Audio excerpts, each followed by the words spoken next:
Então, vamos lá. Estamos no capítulo 7, o capítulo Bem-aventurados os pobres de espírito. Então, é o primeiro capítulo que trata das bem-aventuranças. E a semana passada, a gente ficou um tempo pensando de como a gente ia transitar da humilhação para a humildade. Então, humildade é uma virtude, uma conquista que precisa de trabalho. A humilhação, uma dor bastante familiar para todos nós e que mostra a ausência dessa virtude. Então, essa transição é que a gente vai tentar entender, né, como a gente vai conseguir. Então, a citação que inicia o capítulo. Bem-aventurados os pobres de espírito, pois que deles é o reino dos céus. O capítulo vai tratar por pobres de espírito, os pobres em orgulho, aqueles que já são simples. E para ser simples, eu preciso da conquista da humildade. Então, a gente vai ter que ter esse foco, porque hoje a gente usa pobre de espírito com outro significado, né? Quando a gente fala pobre de espírito, é quase que um xingamento para a pessoa. Então, não é disso. A gente está falando de simplicidade e de humildade. Então, simplicidade de coração e humildade de espírito. Um coração simples, ele tem muita facilidade em aceitar, em combinar, em se envolver, porque ele é simples. E o espírito humilde, ele tem espaço para o outro.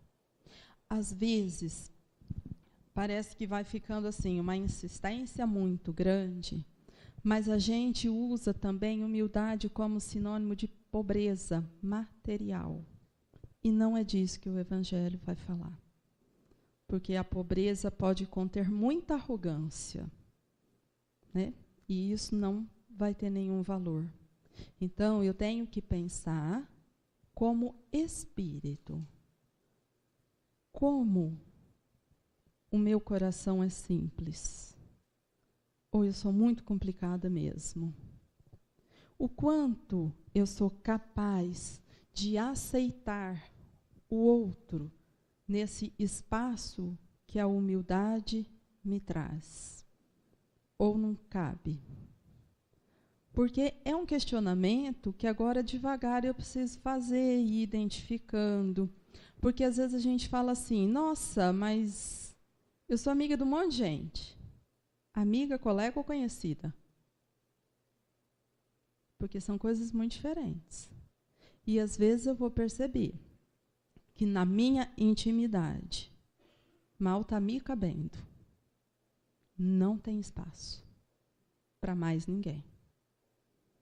E são tantos senões para aproximar que eu vou entender o grau de complexidade. Simplicidade está muito longe. São muitos senões para aceitar qualquer aproximação. Então, não é o comportamento que eu estou questionando, mas agora nós vamos conversar de sentimento. Então, de comportamento extrovertida, converso com 180 pessoas por dia. E na intimidade, nem eu. Então, separar agora comportamento de sentimento, para que a gente possa adentrar a nossa intimidade e perceber, de fato, o que acontece dentro. Aquilo que só eu sei e só eu posso ver. E se eu for um tantinho habilidosa, eu disfarço de todo mundo com bastante facilidade. Mas eu sei. E é isso que me importa. Ser humilde, de fato, não significa ser infeliz consigo e nem sequer reconhecer a própria miséria. nem de alguma forma a própria pequenez. É olhar para Deus antes que a si mesmo e medir o abismo que separa o finito do infinito. Que é outra coisa que a gente confundiu com a humildade. Eu não sou nada, eu não sou ninguém, eu não sirvo para nada, eu não dou conta de nada. Isso é preguiça, isso não é humildade. Mas a gente fez um discurso que fica nessa nhenhenhé e quis pôr o nome de humildade. Ai, mas eu sou tão pequeno, ai, mas eu não dou conta, ai, Agora imagina só. Imagina aquele espírito que já fez luz na sua vida e que você tenha uma ligação. Muitos vão falar assim, ó, Maria, mãe de Jesus, se quiserem chamar de Nossa Senhora, fique à vontade. Um espírito dessa envergadura tem humildade? E isso pede ajuda para ela, ela fala assim, ai, não dou conta, não sou nada, não sou ninguém, eu não... Oi? Combinou? Então, ó, humildade e fraqueza não tem nada a ver. Nós juntamos por comodismo. Porque aí, se eu falar que eu não sou, que eu não tenho, sabe assim, ó, eu não vou nem lutar, eu já entreguei os pontos e vão deixar para lá. Por isso que eu falei, isso é preguiça. Tem nada a ver com humildade. Então, quando ele fala aqui da humildade, ó, é olhar para Deus antes que a si mesmo e medir o abismo que separa o finito do infinito. É entender que do que eu possuo, graças a Deus, eu tive oportunidade. É reconhecer essa inteligência que está muito à minha frente, mas que dentro daquele pouco que eu posso fazer o meu melhor, com o máximo das minhas forças, porque aí eu olho esse infinito e trabalho dentro do finito que sou eu. Então, é um reconhecimento. Por isso, me habilita a um trabalho intenso, porque eu sei que, além disso, há muito mais. Diz a Joana que, quando a gente está distraído aí com essa questão e não entende, ela fala assim, ó, às vezes o homem se enche de si mesmo, mal se dando conta que uma bactéria pode acabar com tudo isso. Ou seja, não precisa de muita coisa para acabar com a minha ilusão de poder. Basta uma bactéria. Então, esse é o cuidado que eu preciso ter, porque senão eu passo a confiar demasiadamente em mim, como se a vida estivesse sob o meu controle. Eu faço, eu dito, Não é verdade. Não precisa de muita coisa para que tudo saia do meu controle. Então, eu posso algumas coisas, desde que o infinito autorize, porque o meu poder é nenhum. E quando eu começo a ter essa consciência, eu estou começando a trabalhar comigo para me libertar da ilusão que o orgulho me trouxe e iniciando a compreensão do que seja a humildade. E aí, lá em Mateus, tem a seguinte citação de Jesus. Ó, aprendei de mim, que sou manso e humilde de coração. Então, ó, manso e humilde. Vai ter lugar que está brando. Então, ó, humildade vai ficar ligada com esta brandura. Mansidão. A gente não gosta muito da palavra manso, né? Mas é manso. Então, por que humildade liga com isso? Quanto eu sou brando e manso e humilde? Porque elas são ligadas. Então, eu preciso começar a fazer esse questionamento para poder entender. Porque, às vezes, eu falo assim, ó, eu sou humilde, mas eu sou boa de briga. você não é humilde. Continua bom de briga, mas não é humilde, era só uma ilusão. E essa ilusão faz parte mesmo do nosso dia a dia. Quem é que faz eu me iludir com tanta força a meu respeito? Vocês têm noção? Oi, tudo bem, gente? O povo vai ficando com medo de mim. Lógico, o orgulho é o que me faz ter tantas ilusões. E aí eu falo assim, eu me conheço muito bem. E aí basta um acontecimento e eu me surpreendo com tudo aquilo e falo, como assim? Nossa, por que eu fiquei desse jeito? Eu não sabia que eu tinha essa fragilidade. Aliás, eu pensei que eu não tivesse.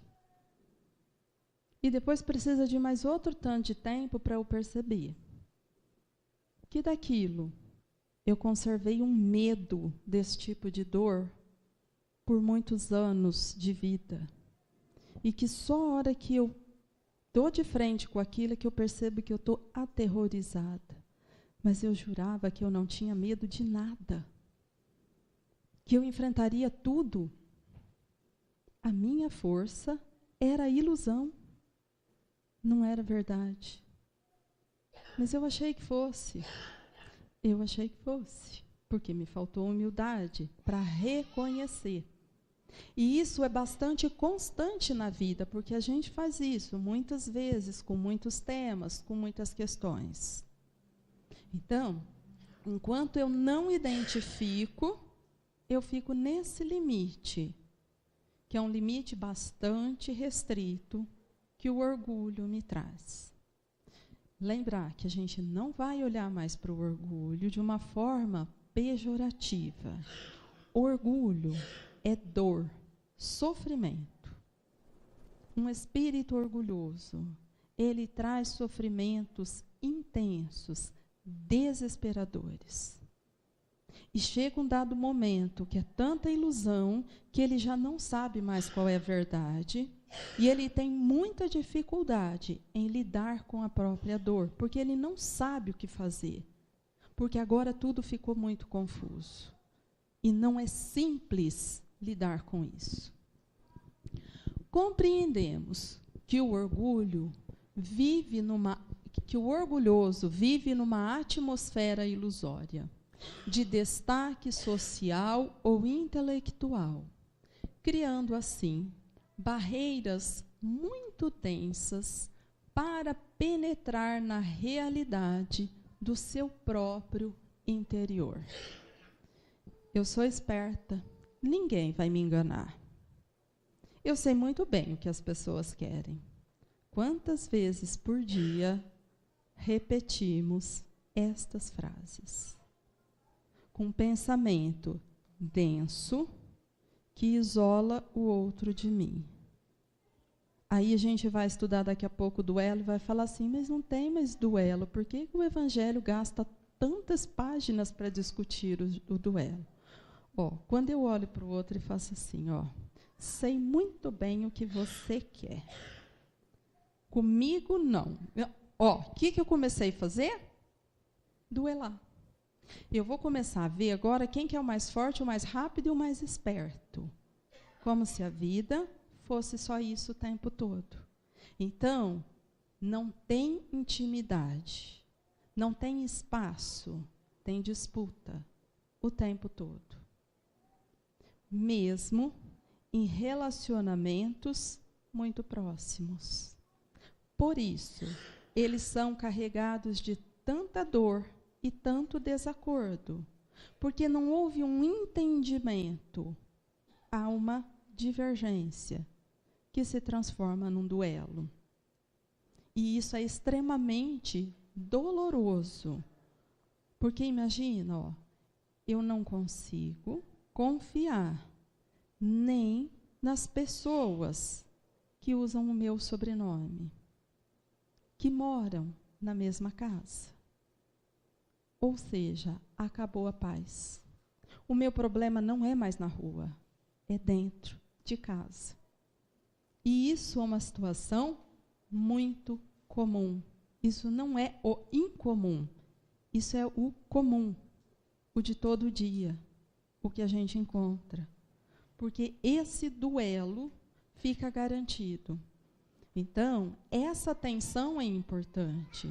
Não para eu entender o outro, mas para eu identificar que hora que o orgulho me ilude e me faz construir uma barreira contra o outro.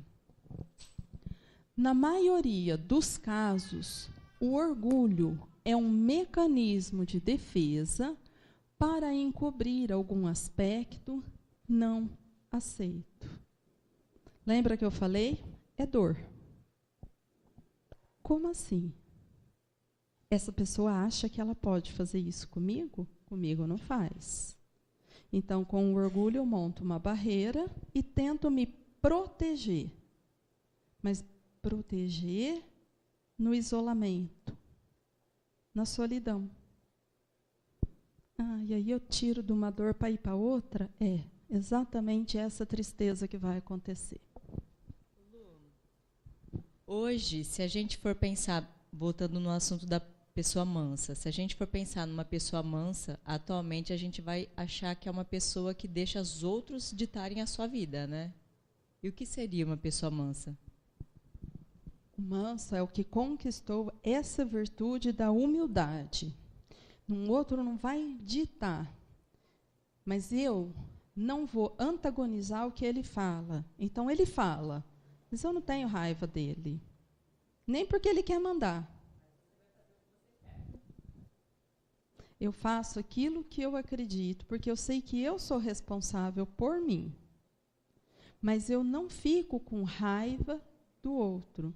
Então, se a gente lembrar, quando Jesus foi chamado lá, que era para ele ser preso, e não estava entendendo por que ele tem que ser preso, ele falou assim, você é rei? Ele fala, você está falando que eu sou rei, mas o meu reino não é desse mundo. Ele não estava ali para rivalizar. E ele entendia que aquele trono romano, se fosse disputado, ia deixar aquele cidadão apavorado de perder poder. Então ele estava incomodadíssimo. E Jesus chega para respeitá-lo na sua dificuldade. E ponto. Mas hora nenhuma, ninguém o conduziu. Mas ele respeitava e não antagonizava com nenhum deles. Fazendo um adendo à pergunta dela, necessariamente eu não preciso me calar, eu posso ser assertivo. Porque Jesus era assertivo. A pessoa falando isso. Essa pessoa é mansa, ela não briga com ninguém, ela aceita tudo, ela é uma pessoa fácil para lidar. Só que aí o manso, ele sempre entra nessa questão de que aceita tudo, que fala amém para tudo. E eu não, assim, aos olhos do humano é isso, né? Então, a gente vai ter essa questão com a palavra, por isso que eu falei, o manso aí tinha que estar ligado à humildade, em outra tradução vai estar o brando. Porque manso, ele já ficou agora com uma marca dessa coisa, dessa mansidão, que é uma obediência cega, sem questionar. E às vezes a gente alimenta essa ilusão. Mas quando foi preciso, nos vendilhões do templo, Jesus foi enérgico. Porque às vezes o melhor jeito de não amar é não fazer nada. E é o que a gente faz. Não vou nem me meter. Deixa quieto. Isso é o maior desamor. Agora, quando eu quero salvar, eu vou ser muito enérgica. Porque eu vou lutar para salvar. Eu quero que essa pessoa entenda alguma coisa. Então, eu estou junto. E eu fico ali. Mas eu não estou com raiva. Mas eu vou usar agora uma energia para tentar conduzir diferente. Então, por isso que a gente tem que pensar em conceito. O Edão está falando, né, da diferença do pacífico para o passivo. Mas que são questionamentos que a gente vai ter que fazer para colocar nome no sentimento. Não, pacífico. pacífico, então, que é interessante. Ser pacífico. Eu já estou assim, eu vou esconder se ele não acertar. Não vou falar mais. Não, eu estou dizendo que o interessante é nós sermos pacíficos, não passivos. Então, talvez o manso poderia ser trocado ali, para melhor entendimento da gente, por uma pessoa pacífica. E a pessoa pacífica, ela está constantemente trabalhando.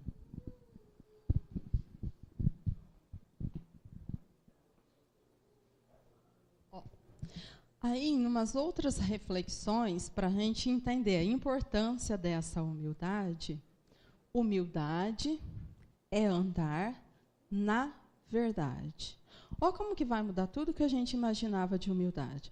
Às vezes eu falo brincando do imagem e ação, mas é assim, ó, é automático. A hora que falo humildade, qual que é a imagem que a gente monta?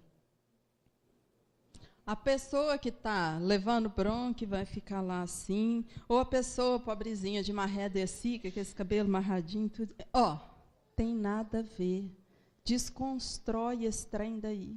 Está tudo errado. Não é isso. Enquanto sentimento, não é isso.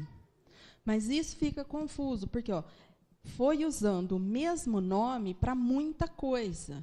Então, a hora que falo humildade, em vez de pensar nessa virtude, eu penso em pobreza, mas pobreza material. Nossa, ó, que bagunça que vai virar aqui na minha cabeça agora. Então, eu estou falando de humildade, uma virtude, que é andar na verdade. Mas qual verdade? Essa verdade que o Evangelho me traz. E vai me trazer a possibilidade de sair da ilusão. Que eu vou olhar e reconhecer em mim qual é o limite que de fato eu tenho. Tem coisa que às vezes eu vou falar assim, ó, isso eu não sei fazer ainda. Eu não consigo, isso eu não tenho. E isso é uma informação preciosa a meu respeito. Ó, porque a humildade, para nós a partir de agora, vai ser a mesma coisa que lucidez. Eu tenho essa clareza de quem sou eu. Então, quando eu falo assim, ó, ai, gente, graças a Deus, no meu coração não tem maldade. O que a gente já entendeu? Estou conversando com um espírito orgulhoso, que não tem noção de quem é. Porque um espírito no mundo de prova e expiação, que não tem maldade no coração, só se ele for um ET, marciano, sem chance. Porque a característica do mundo de prova e expiação é a imperfeição e a nossa maldade. Nós somos extremamente materialistas, a gente gosta de disputa, a gente gosta de poder. Eu não. Eu gosto de obedecer. Então, é porque você é mais preguiçoso que mandão. Foi só isso que mudou. Porque todos nós temos muitos defeitos. Ó, vê a história de aprender a lição do perdão. Que baile que dá na gente. O que a gente sabe perdoar? Aí eu sei perdoar quem tropeça no meu pé. Passou daí para frente já dá rolo.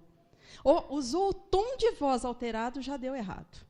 Ou seja, o que eu sei perdoar é o trupicão no pé e eu acho que eu não tenho maldade no coração. Ô, gente, que jeito.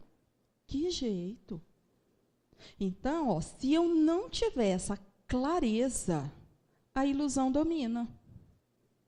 Só que a partir daí, tudo que eu falar a meu respeito, vocês não precisam nem marcar, porque está tudo bagunçado.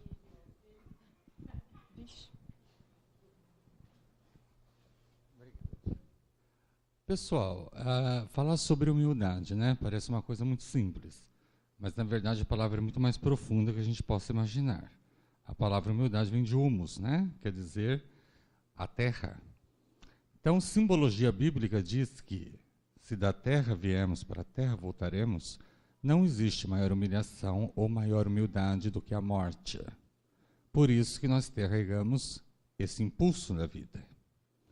Quando Cristo nos falou na Bíblia e disse: aquele que na verdade orar e orar na frente dos outros já está pago, é porque realmente não está tendo humildade alguma. Portanto, eu tenho a impressão que as pessoas gostam de ser elogiadas, não gostam? Se estão sendo elogiados ou estão sendo aplaudidos por qualquer coisa que tenham sido feitas, não estão evoluindo. Simplesmente a sua recompensa já foi contada, já foi dada. Portanto, Cristo, ele é claríssimo. Pegue a sua cruz. Sem ela e sem eu como guia, vocês não chegarão em absolutamente lugar algum. Isto serve para todas as religiões, coisa que Karl Marx deixou claríssimo, quando ele nos disse: é certo que todas as religiões no aspecto moral são a mesma. Todos falam não matar, não roubar, ou não mentir. Porém, nós nos diferenciamos no aspecto ortodoxo, o que é muito menos importante. Uns podem gostar de imagens, outros podem gostar de não imagens, outros gostam de velas, outros gostam de flores. E nós sabemos que o Espiritismo não tem problema nenhum você gostar do que quer que seja, desde que todas essas coisas sejam feitas para o bem.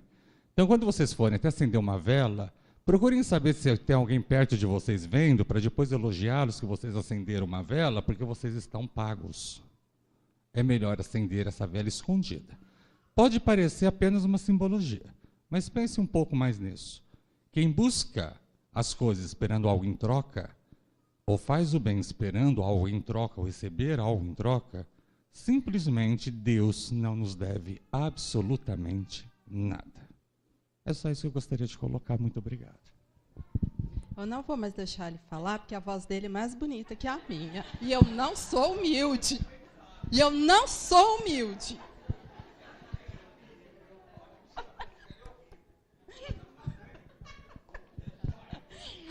Oh, isso é muito interessante. Obrigada, viu, Dino? Porque, assim, ó, essa raiz da humildade, na teologia, assim mesmo que a gente precisa compreender. A terra fértil, que está pronta para fazer a reprodução e frutificar. Porque se eu não tenho humildade, o que o orgulhoso aceita e aprende?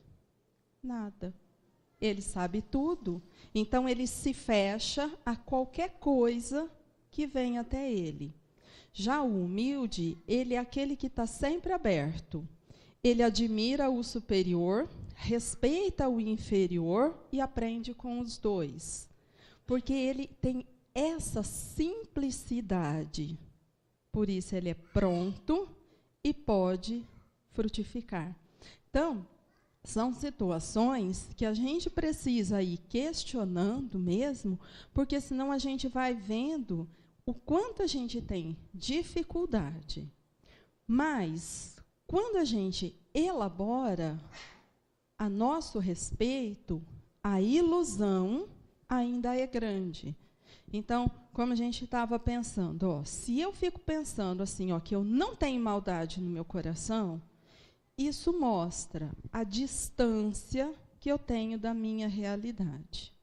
Eu sei que agora eu vou perguntar e todo mundo vai falar, ai, não, eu tenho. Mas, assim, de verdade, quando a gente é questionado, a gente assume que tem? Ou a gente fala assim, ai, graças a Deus, eu não tenho raiva de ninguém.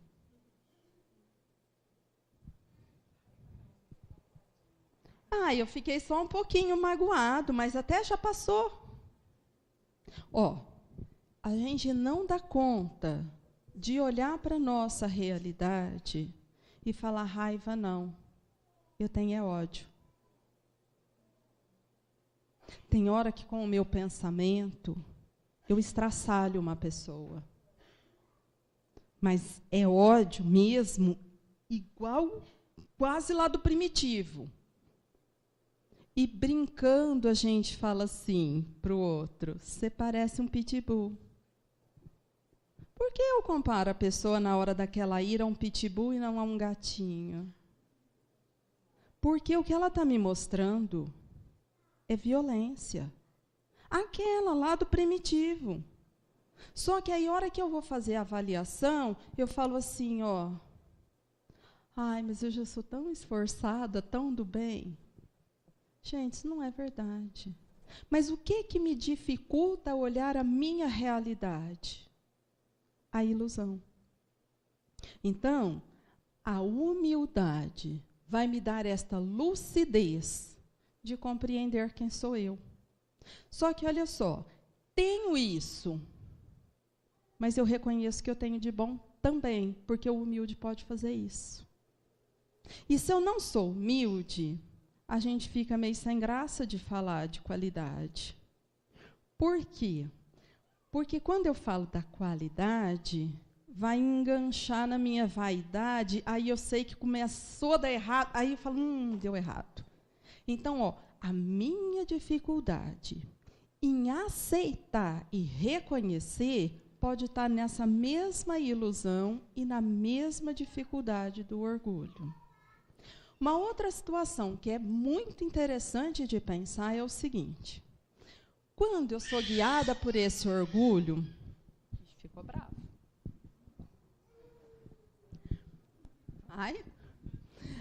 Outra situação importante é o seguinte, olha.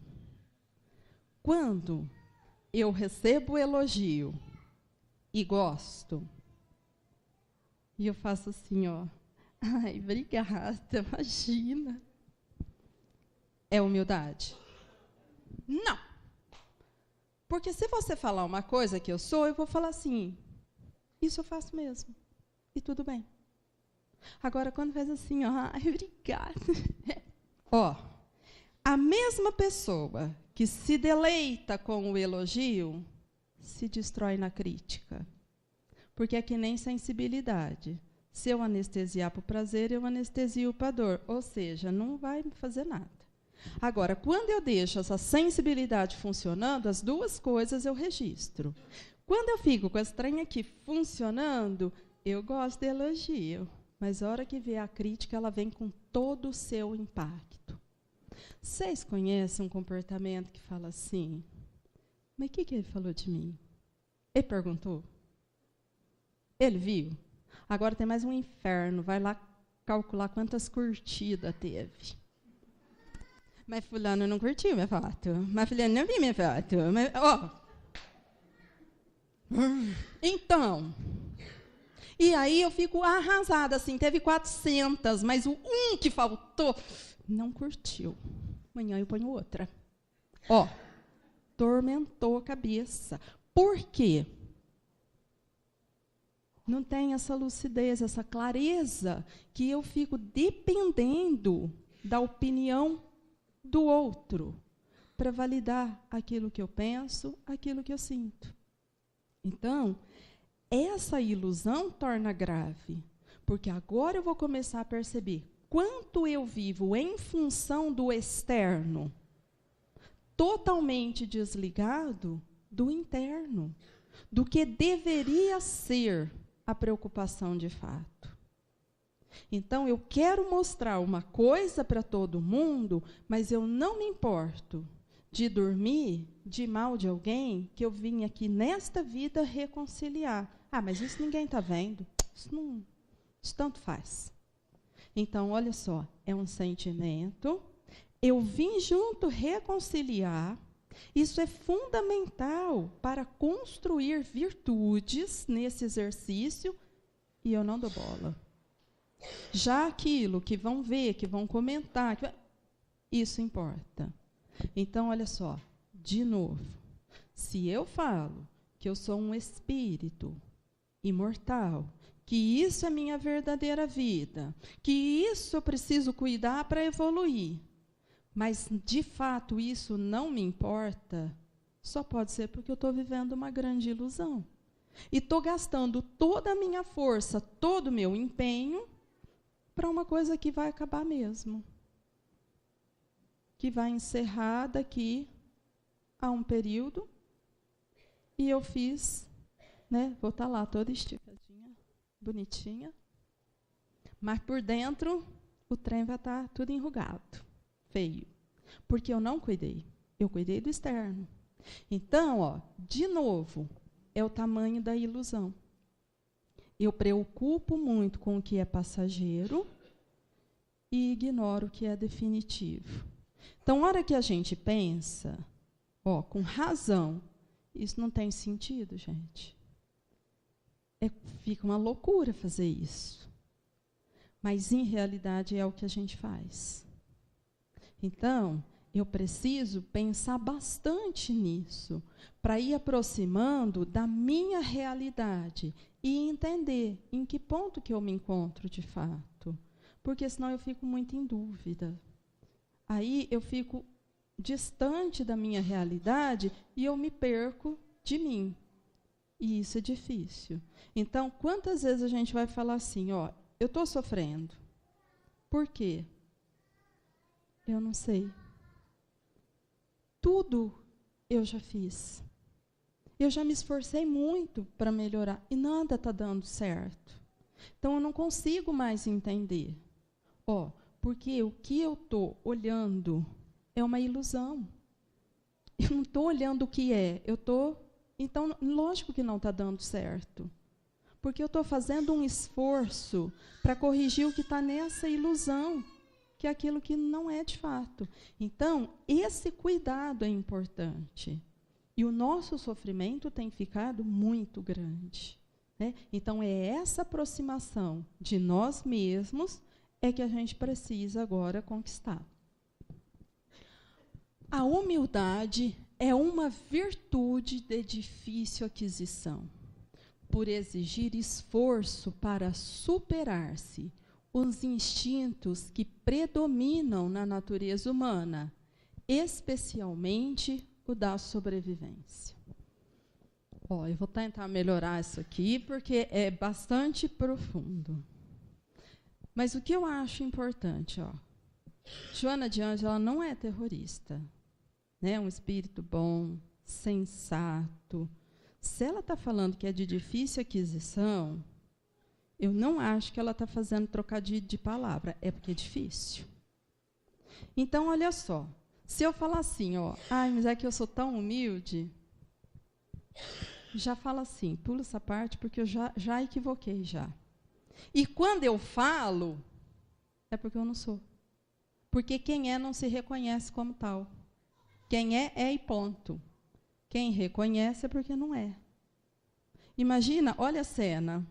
Gente, eu sou tão humilde. Eu sou uma pessoa tão boa, tão simples. Eu sou, vaidosa, fazendo propaganda de mim. Não sou. Não sou. Por isso que ela falou aqui, ó, é uma virtude de difícil aquisição. Por quê? Porque vai entrar lá naquela coisa que a gente viu no capítulo anterior, do negar a si mesmo, da renúncia, do abrir mão e dedicar ao outro. Eu não vou mais me colocar em primeiro lugar. Isso é a conquista da humildade, por isso que ela falou, é difícil. Vai ser uma luta minha, comigo. Porque sabe com quem que eu tenho que duelar de verdade? Com o ego. Eu comigo. Eu com essa personalidade que acho que brilha. E vai ser nesse embate que o que é o Espírito Eterno precisa sair vencedor. Por isso que ela falou, isso é difícil. Não é simples. Porque agora eu vou lutar aqui comigo, vencer. Exige esforço para superar-se os instintos que predominam na minha natureza. Porque lá, quando nós fomos criados, a gente recebeu uma dosezinha de orgulho. Nossa, mas para quê? Porque eu precisava de um instinto que garantisse a minha sobrevivência. Kardec juntou todos os instintos e guardou todos dentro do instinto de conservação. Porque tudo que a gente faz para preservar a vida está dentro desse instinto. Então, enquanto funcionava só no instinto, foi bastante positivo e produtivo. Porque lá no início, eu era só instinto. Mas depois, se o instinto não me trouxesse algum prazer, eu não ia preservar a vida. Olha só que comer dá prazer. Olha só que reproduzir dá prazer. Olha só que viver em sociedade dá prazer, se for a da afinidade. Ai, o homem estava certo. Esse prazer era fundamental, porque senão a gente não ia fazer isso. Só que aí a gente deixou de viver por instinto e falou, gostei desse trem do prazer do instinto.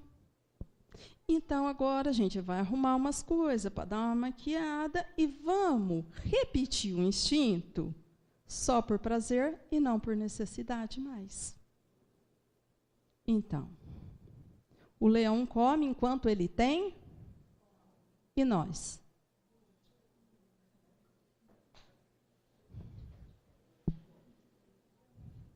Hora que o leão está satisfeito, ele deita, aí a hiena vai lá e come o resto dele. Ele abre o olho e fala assim, ô folgada, vai caçar o seu. Não. Ó, eu estou satisfeito. Se ele fosse como nós, o que ele ia fazer com o resto? Pôr no freezer. Daqui a pouquinho eu como mais. Né? Então, olha só. O instinto só cuida da manutenção da vida. E a gente já extrapolou isso faz tempo. Teve uma lenda aí de uma greve de caminhoneiro que falaram que ia faltar comida.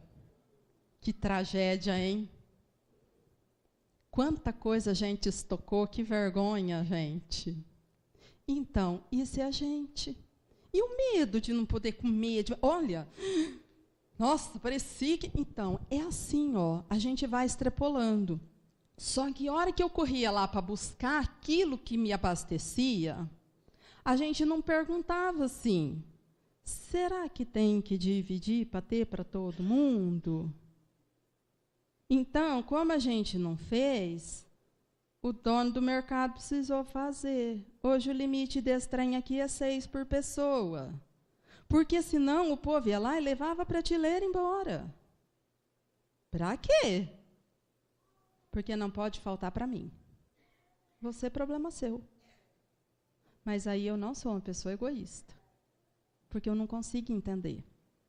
Então eu vou repetindo coisas que eu já extrapolei esse instinto faz muito tempo.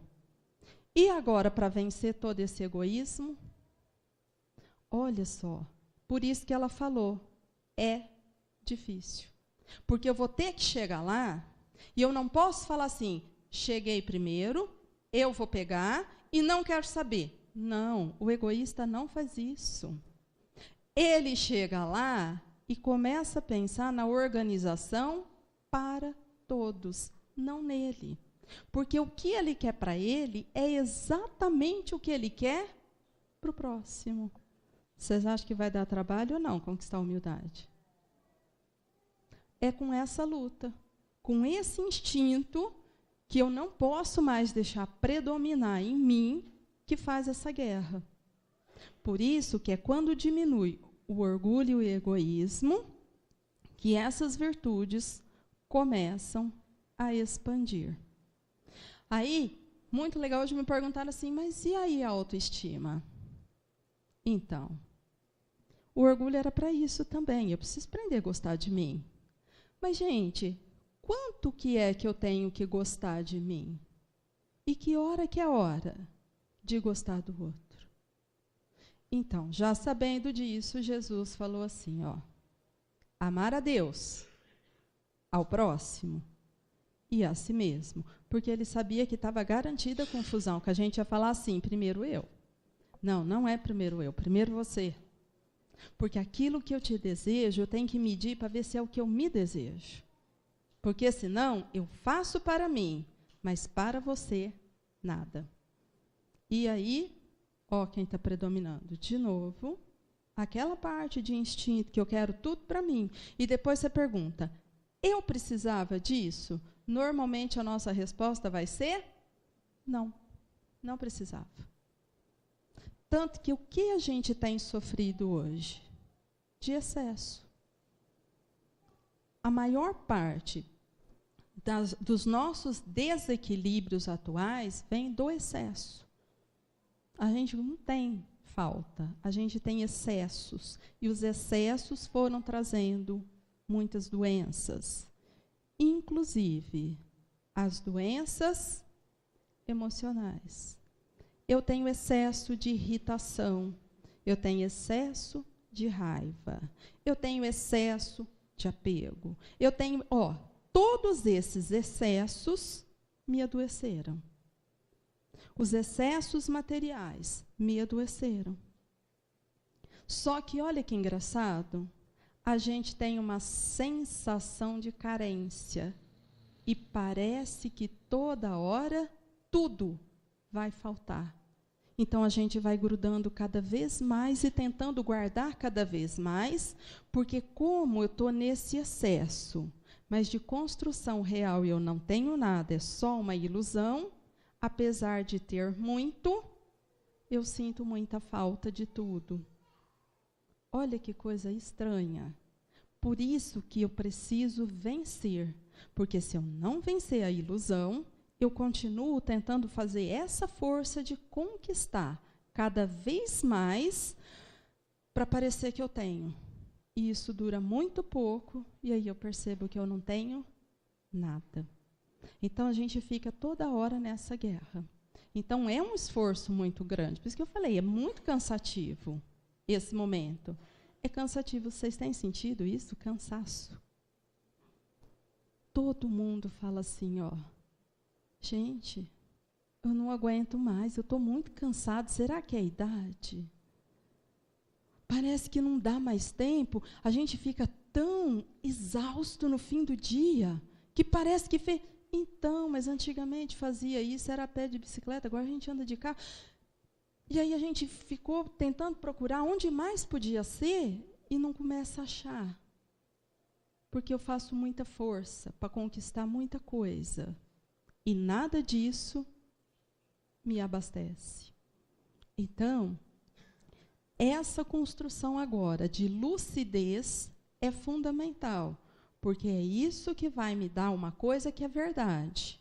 E quando eu tenho uma coisa que é verdade, aí eu sinto o abastecimento. E se eu ficar abastecida, isso me acalma. Se eu estou desabastecida, eu posso ter um monte de coisa, isso me acelera. Eu quero mais, eu não posso parar. Porque a minha sensação é que vai faltar, que tudo vai acabar e que eu vou passar necessidade. Vocês têm a sensação que vocês vão passar necessidade? Não é a aposta do mundo? Não vai ter comida para a humanidade. Do jeito que está a reprodução, vai chegar isso. Ilusão de controle. Eu acho que eu controlo o movimento do mundo. Isso é antigo até, né? Entenderam como que a gente fica? Eu acho que Deus está dando uns cochilão e Ele não está entendendo o mundo aqui embaixo, o que é que está acontecendo. Aí eu quero dar palpite para Ele, como que Ele tem que controlar o mundo? E isso me inquieta e faz eu querer conquistar, porque eu acho que vai faltar e que vai... Nossa, aí fica fazendo previsão para daqui 4 gerações, que meus bisnetos... Nossa, que rolo. Ô, gente, haja ansiolítico, hein? Para dar conta da nossa maluquice. Então, se eu não entender essa ilusão, não tem o que me acalma. E a carência está mantida. Então, a gente vai ter que aproximar agora dessa nossa realidade para construir um conceito novo, dessa humildade, que me traz essa lucidez, essa clareza. Quem sou eu? Mas com tudo que eu posso, de bom e de ruim. Tudo bem até aqui? Entendi. Delícia ouvir tudo isso, eu também adorei. Vocês estão no lucro, que foi uma vez só. Eu estou faz 5 dias, batuca. Eu falava, ai, meu Deus, que vergonha falar isso lá na frente ainda. É difícil, viu? Sabe por quê? Porque não tem, né? Aí você vai olhando o tamanho do que é não ter. Nossa, que difícil. A nossa realidade é desafiadora ainda para nós, né? Mas vamos lá, junto a gente chega lá. Tudo bem? Alguém quer fazer alguma colocação? Alguma pergunta?